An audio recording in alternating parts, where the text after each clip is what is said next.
नमस्कार, आज की खबर देख रहे हैं आप। मैं हूं आपके साथ यशस्वी पाठक। आइए दिखाते हैं आपको सुबह की बड़ी खबरें। जयपुर में होगी कांग्रेस की संविधान बचाओ रैली। बता दें आपको कि कांग्रेस के खेमे से बड़ी खबर सामने आई है। जयपुर में होगी कांग्रेस की संविधान बचाओ रैली। मल्लिकार्जुन खड़गे सहित कई नेता करेंगे संबोधित। कांग्रेस के दिग्गज नेता होंगे शामिल। अध्यक्षों की एक महत्वपूर्ण बैठक लेंगे खड़गे। प्रदेश कांग्रेस कमेटी की कोऑर्डिनेशन कमेटी की बैठक है ये। बता दें, राजस्थान प्रदेश कांग्रेस कमेटी द्वारा शुरू संविधान बचाओ अभियान के तहत जयपुर के रामलीला मैदान में सोमवार को कार्यक्रम आयोजित किया जा रहा है। इस संविधान बचाओ रैली को कांग्रेस अध्यक्ष मल्लिकार्जुन खड़गे द्वारा संबोधित किया जाएगा। संविधान बचाओ अभियान के तहत जयपुर के रामलीला मैदान में संविधान बचाओ रैली होगी। रैली में अखिल भारतीय कांग्रेस कमेटी के संगठन महासचिव केसी वेणुगोपाल, महासचिव सचिव सचिन पायलट, प्रदेश अध्यक्ष गोविंद सिंह डोटासरा, राजस्थान प्रभारी सुखजिंदर सिंह रंधावा, पूर्व मुख्यमंत्री अशोक गहलोत, नेता प्रतिपक्ष टीकाराम जूली सहित कई वरिष्ठ नेता शिरकत करेंगे। इस वक्त की बड़ी खबर आपको बता रहे हैं। संविधान बचाओ रैली के द्वारा राजस्थान में वोट बैंक की कोशिश करेगी कांग्रेस। रुक करते हैं लखनऊ की तरफ। जी हां, लखनऊ में आज सपा अध्यक्ष अखिलेश यादव प्रेस वार्ता करने वाले हैं। इस वक्त की बड़ी खबर आपको बता रहे हैं। अखिलेश यादव आज प्रेस वार्ता करेंगे। प्रेस कॉन्फ्रेंस लखनऊ कार्यालय पर होगी। बता दें आपको कि समाजवादी पार्टी ने आज राष्ट्रीय अध्यक्ष अखिलेश यादव के नेतृत्व में बैठक बुलाई है। इस वक्त की बड़ी खबर आपको बता रहे हैं। 2027 में चुनाव भी होने वाले हैं, जिसको लेकर के अखिलेश यादव लगातार हमलावर हो रहे हैं। और अब देखना दिलचस्प होगा कि आखिर अखिलेश यादव के द्वारा इस प्रेस कॉन्फ्रेंस में क्या कुछ बड़ी बातें कहना और कहने की कोशिश की जाएगी। चारधाम यात्रा के ऑफलाइन रजिस्ट्रेशन की तैयारियां पूरी हो गई हैं। इस वक्त की बड़ी खबर उत्तराखंड से बता रहे हैं आपको। चारधाम यात्रा के ऑफलाइन रजिस्ट्रेशन की तैयारियां पूरी, सभी तैयारियां आज से शुरू हो रही हैं। ऑफलाइन रजिस्ट्रेशन, बता दें आपको कि सीएम धामी के निर्देश पर ऑफलाइन रजिस्ट्रेशन के इंतजाम शुरू किए गए हैं। हरिद्वार के ऋषिकुल मैदान में रजिस्ट्रेशन के 20 काउंटर बने। दिव्यांगों, महिलाओं और विदेशी पर्यटकों के लिए अलग काउंटर बना है।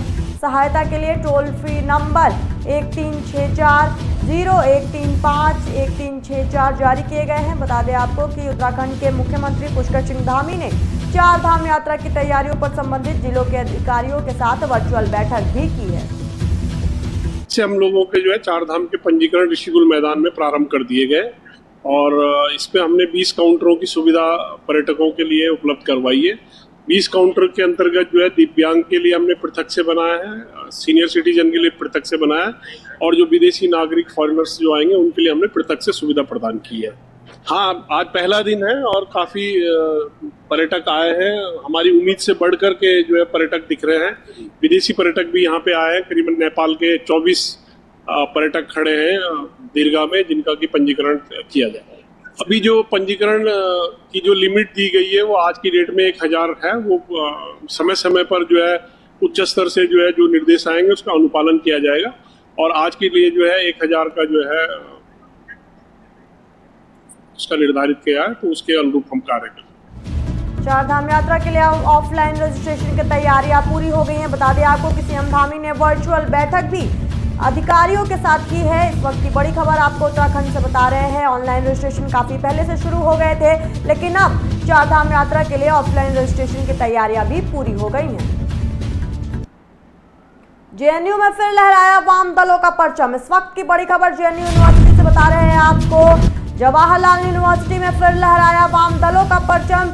एआईएसए के नीतीश कुमार बने प्रेसिडेंट। एबीवीपी को मिला ज्वाइंट सेक्रेटरी का पद। बता दें आपको कि एबीवीपी के वैभव मीना ज्वाइंट सेक्रेटरी संयुक्त सचिव पद पर एबीवीपी का कब्जा। जवाहरलाल नेहरू विश्वविद्यालय छात्र संघ चुनाव 2025 के नतीजे घोषित कर दिए गए हैं। एक बार फिर लेफ्ट गठबंधन यानी कि यूनाइटेड लेफ्ट ने जोरदार प्रदर्शन करते हुए सेंट्रल पैनल की 3 अहम सीटों पर जीत हासिल की है। वहीं एबीवीपी ने संयुक्त सचिव यानी कि ज्वाइंट सेक्रेटरी का पद अपने नाम किया है। एआईएसए डीएसएफ गठबंधन के उम्मीदवार नीतीश कुमार ने शानदार जीत के साथ अध्यक्ष पद की कुर्सी अब संभाल ली है।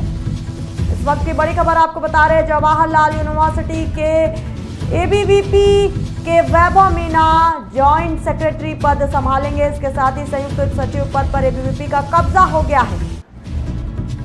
परिषद ने यहाँ पे झंडा गाड़ दिया है।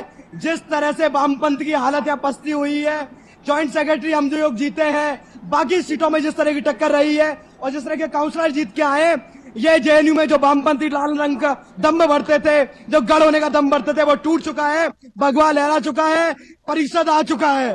2015 में हम लोग जॉइंट सेक्रेटरी जीते थे, 2025 से एक दशक बाद में हम लोग फिर से लौट रहे हैं और इस बार हमारी लड़ाई पूरे वामपंथ से थी और हम लोग जीत कर फिर से वापस आए और इस बार जो जीत कर आए, आगे चारों सीटें जीत कर आएंगे।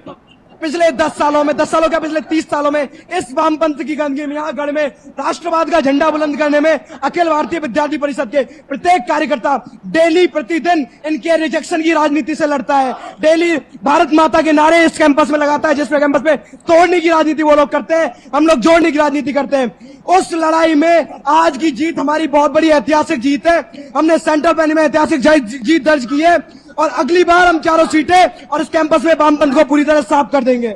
इस कैंपस में जो लगातार फंड काटा जा रहा है, हम इस कैंपस में सरकार के खजाने से फंड को खींच करके लाएंगे। कैंपस में जो इंफ्रास्ट्रक्चर को बर्बाद किया गया है, उसको बेहतर किया जाएगा।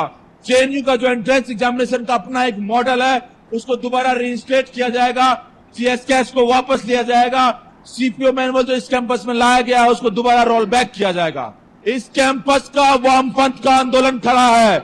यदि एबीवीपी का ज्वाइंट सेक्रेटरी इस कैंपस के दिए हुए मैंडेट से एक कदम भी इधर उधर हिलने की कोशिश करता है और यदि वो जेएनयू के खिलाफ एक शब्द भी बोलने की कोशिश करेगा, तो ये पूरा का पूरा पैनल उसके सामने खड़ा होगा और उसको नेस्तनाबूद कर देगा। तो उसको एक चेतावनी है कि जेएनयू के खिलाफ एक शब्द भी बोलने की कोशिश नहीं करे। ये कैंपस लगातार उन लोगों के साथ खड़ा है जो इस कैंपस के संघर्षों के साथ खड़ा है। इस कैंपस में आयशा तमाम स्टूडेंट्स के संघर्षों के साथ 365 दिन 24 घंटे और एक एक सेकंड खड़ा रहता है और ये उसी संघर्ष की जीत है कि आज हम यहाँ पर खड़े हैं। जी, ये वाइस प्रेसिडेंट बन गई हूँ, लेकिन ये जो जीत है वो पूरी के पूरे कैंपस की जीत है और ये जीत है बाबा साहेब की जीत है, बाबा साहेब के सपने की जीत है। वो कहते थे कि हम एकता चाहते हैं, हम वो जस्टिस की बात करते थे, वो बात करते थे बट एक इक्वलिटी की, और उसी सपने को आगे लेके हम बाबा साहब के सपने को पूरा करेंगे और पूरे कैंपस को हम एक फ्री जो एजुकेशन का स्तर है वो ऊपर जाए और पूरा कैंपस जो है वो सिक्योर रहे। और एबीवीपी को ये बोल देना चाहते हैं कि उसकी इस कैंपस में कोई जगह नहीं है। जेएनयू लाल था, आगे भी लाल ही रहेगा और हम आज भी, हम कल भी जीते थे, आगे भी जीतेंगे और कल भी छात्र के साथ थे, आगे भी छात्र के साथ रहेंगे, छात्रों के हित में काम करेंगे। जीत हुई है वो स्टूडेंट्स की यूनिटी की है, स्टूडेंट्स की जो स्ट्रगल है यहाँ की, उसकी जीत है। जेएनयू में जो हमेशा हम लोग डेमोक्रेसी और यहाँ के कॉन्स्टिट्यूशन सेक्युलरिज्म को बचाने की बात करते हैं, आज उसकी जीत हुई है। मेरा एडमिशन यहाँ पे 2021 में हुआ था डायरेक्ट पीएचडी में, तब यहाँ आए और मेरा डीएसएफ से एसोसिएशन हुआ, डेमोक्रेटिक स्टूडेंट फेडरेशन। उसके बाद I was elected as the SFC of my centre. उसके बाद गंगा हॉस्टल प्रेसिडेंट थे। कमी तो क्या बताएं, हमारी प्रायोरिटी जो थी वो सिंपल थी, हमें इस जो छात्र विरोधी सरकार है उसके अगेंस्ट खड़ा रहना था। एबीवीपी और जो आरएसएस है, जो एडमिनिस्ट्रेशन है, उनका नेक्सस, उसके साथ खड़ा रहना था और हम लोग अभी भी खड़े हुए हैं। तो बेसिकली हमारी प्रायोरिटी बिल्कुल क्लियर थी, बाकियों की प्रायोरिटी शायद डिफरेंट होगी। जी, जवाहरलाल यूनिवर्सिटी के छात्र संघ के जो चुनाव है उसके नतीजे घोषित हो गए हैं। बता दें आपको कि आईएसआईडीएसएफ गठबंधन के उम्मीदवार नीतीश कुमार ने शानदार जीत के साथ अध्यक्ष पद अब वो संभालेंगे। इसके साथ ही बता दें एबीवीपी ने संयुक्त सचिव यानी कि ज्वाइंट सेक्रेटरी का पद अपने नाम किया है। इस वक्त की बड़ी खबर आपको बता रहे हैं, संयुक्त सचिव, जेएनयू में फिर लहराया वाम दलों का परचम। मुख्यमंत्री योगी आदित्यनाथ का देवरिया दौरा कल है। बता दें आपको कि 6.32 करोड़ की परियोजनाओं की मुख्यमंत्री देंगे सौगात। 341 परियोजनाओं का लोकार्पण भी करेंगे सीएम योगी। बता दें आपको कि 160 परियोजनाओं का शिलान्यास भी करेंगे मुख्यमंत्री। विशाल जनसभा को भी संबोधित करेंगे।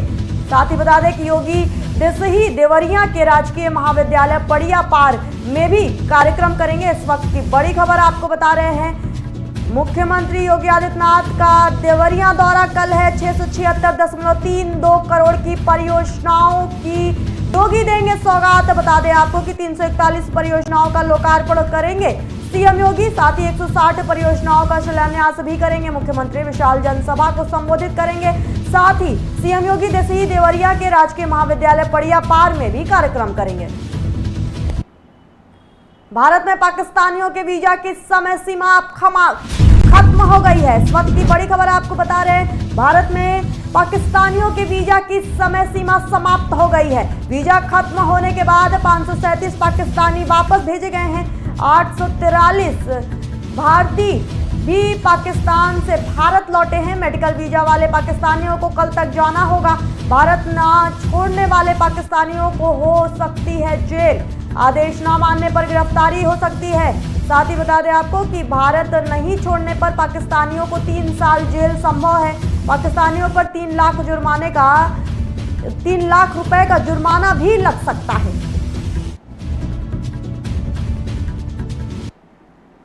नेहा सिंह राठौड़ के खिलाफ एफआईआर। इस वक्त की बड़ी खबर आपको बता रहे हैं, नेहा सिंह राठौड़ के खिलाफ एफआईआर दर्ज हुई है। पहलगाम हमले को लेकर बनाया था विवादित वीडियो। यूपी में काबा, बिहार में काबा जैसे गीतों से चर्चित हुए नेहा सिंह राठौड़ पर पहलगाम आतंकी हमले में विवादित टिप्पणी को लेकर मुकदमा दर्ज किया गया है। नेहा सिंह राठौड़ के खिलाफ यूपी की राजधानी लखनऊ में एफआईआर दर्ज कराई गई है। उन पर 11 धाराओं में मुकदमा दर्ज करवाया गया है।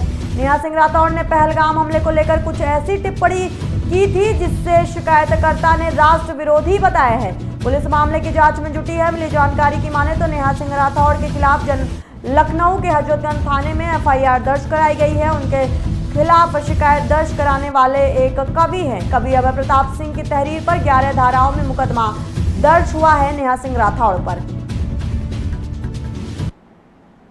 आज कई जिलों में बारिश और ओलावृष्टि हो सकती है। इस वक्त की बड़ी खबर मौसम विभाग दे रहा है। बता दें आपको कि आज कई जिलों में बारिश और ओलावृष्टि हो सकती है। सोनभद्र, चंदौली, गाजीपुर, मऊ, बलिया में ऑरेंज अलर्ट। देवरिया, गोरखपुर, कुशीनगर में ओलावृष्टि का ऑरेंज अलर्ट। महाराजगंज, सिद्धार्थनगर, बलरामपुर में ऑरेंज अलर्ट जारी। जौनपुर, भदोही, आजमगढ़ में गरज चमक वज्रपात की संभावना जताई जा रही है। इस वक्त की बड़ी खबर आपको बता रहे हैं, कई जगहों पर ऑरेंज अलर्ट जारी किया गया है। कई जिलों में बारिश और ओलावृष्टि हो सकती है। सोनभद्र, चंदौली, गाजीपुर, मऊ, बलिया में ऑरेंज अलर्ट। देवरिया, गोरखपुर, कुशीनगर में ओलावृष्टि का ऑरेंज अलर्ट जारी किया गया है। महाराजगंज, सिद्धार्थनगर, बलरामपुर में ऑरेंज अलर्ट जारी हुआ है। साथ ही बता दें जौनपुर, भदोही, आजमगढ़ में गरज और चमक के साथ वज्रपात की संभावना जताई गई है। जम्मू कश्मीर विधानसभा का 1 दिवसीय विशेष सत्र आज। इस वक्त की बड़ी खबर आपको बता रहे हैं, जम्मू कश्मीर विधानसभा का 1 दिवसीय विशेष सत्र आज शुरू हो रहा है। पहलगाम हमले पर सीएम उमर अब्दुल्ला सदन में देंगे जवाब। पहलगाम में आतंकी हमले के बाद जम्मू कश्मीर विधानसभा का 1 दिन का विशेष सत्र सोमवार को जम्मू में होगा। विधानसभा में पहलगाम आतंकी हमले की निंदा का प्रस्ताव पेश होगा। मुख्यमंत्री उमर अब्दुल्ला पहलगाम में पर्यटकों पर हुए हमले पर सदन में जवाब देंगे। पहलगाम में 22 अप्रैल को हुए आतंकी हमले में 26 पर्यटकों की मौत हो गई थी। बता दें कि मुख्यमंत्री उमर अब्दुल्ला के मंत्रिमंडल के अनुरोध पर उपराज्यपाल मनोज सिन्हा ने विधानसभा का ये विशेष सत्र बुलाया है। ऐसे में इसमें हमले के बाद जम्मू कश्मीर के मौजूदा हालात पर जोर शोर से चर्चा होगी। विधानसभा का ये 2 घंटे का विशेष सत्र दोपहर 12:30 बजे तक चलेगा। इस दौरान सरकार के प्रस्ताव पर बहस में पार्टी के प्रतिनिधियों को बोलने के लिए समय भी दिया जाएगा।